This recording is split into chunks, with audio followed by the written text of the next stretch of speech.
standing here with my friend, Robert. Robert, how are you? I'm good. I'm a little humid. I think by the end of the evening I'm going to have a perm. But other than that, I'm having a great time, and I've been running into all sorts of old friends here and actors and directors that I love.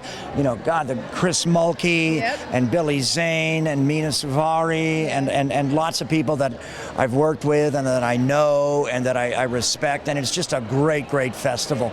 And you know, every time I have a cocktail with any of the organizers or any of the other filmmakers, I realize that it's a whole town now, right now in Catalina, of movie lovers. That's right. And you can talk about Tarantino, you can talk about The Wizard of Oz.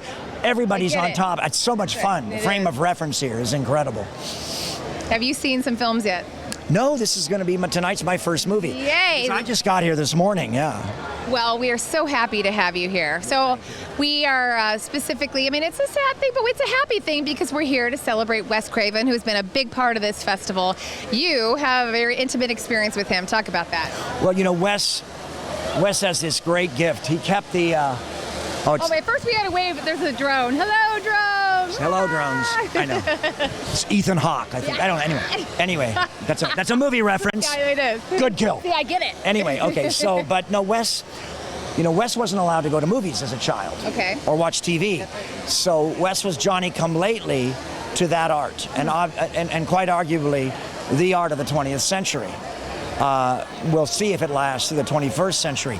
So Wes always managed to kind of keep the fanboy alive in him. Yep. And I think that's one of his great gifts. I mean, he was a double threat. He was a writer and director.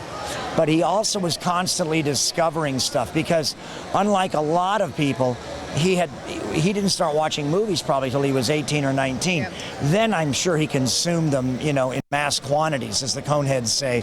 But I still think he was always discovering stuff. And he kind of kept that, I don't want to say innocence, but that kind of sly 14-year-old, you know, boy that's not afraid to like all kinds of different things, whether it's sneaking into, you know, Pulp Fiction or whether it's discovering some great old movie on TCM, you know. Yeah. And Wes had that going for him, and I really love that part of him.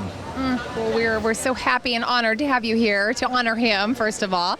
So now you've been here one day, the Catalina Film Festival, and you're staying what hotel? Well, I'm in the Hotel Metropole, which is fancy. It's really nice, and it's great because you can, you know, there's a lot of fans here, and I can kind of sneak out through that nice little courtyard, you know, get some coffee. I just found the cookie shop. Oh my God! And my wife found the great Catalina pottery shop, and they have shards of our favorite tile and pottery and with a chain through them. So that's our first thing tomorrow. We're going to go shopping. That's right up your alley. Yes, and my wife loves that stuff. Okay, and I know you probably always have to talk about this, but I'd be remiss for myself if I didn't talk about Freddie, because you scared me in my dreams for many years. And it's so funny that now you're my buddy, and you're not scary at all, but I have to say you really had an impact in a good way. Well, you know, I'm proud of the fact that in 1984, we were probably the first horror movie, with the exception of Jamie Lee Curtis in Halloween, to really open the door for the fangirls. In all of our movies, the young lady wins, the survivor girl, as they call it in Hollywood. And you know, they're really not about Freddie. They're about the girl stepping up and taking charge and surviving. And, you know, before 1984, if you went to see a horror movie, it was predominantly a male audience. Now we got fangirls, you know, and they're part of this great new renaissance in horror and science fiction and fantasy out there, whether it's at Comic-Cons or cosplay or writing or directing. And, you know, I just think it's that we kind of opened the door, and that was Wes. When I say we, I mean Wes, because Wes used to call those girls the woman warriors. Ooh, I like that. Mulan, you know, yeah. Oh, well, we are just thrilled to have you here. So wonderful to meet you. It's really an honor. Well, I'm having a great I mean, it's just, you know, it's a beautiful place. It's a beautiful festival. You know, my wife and I collect a teeny bit of Oceania. We live just across the water in Laguna Beach.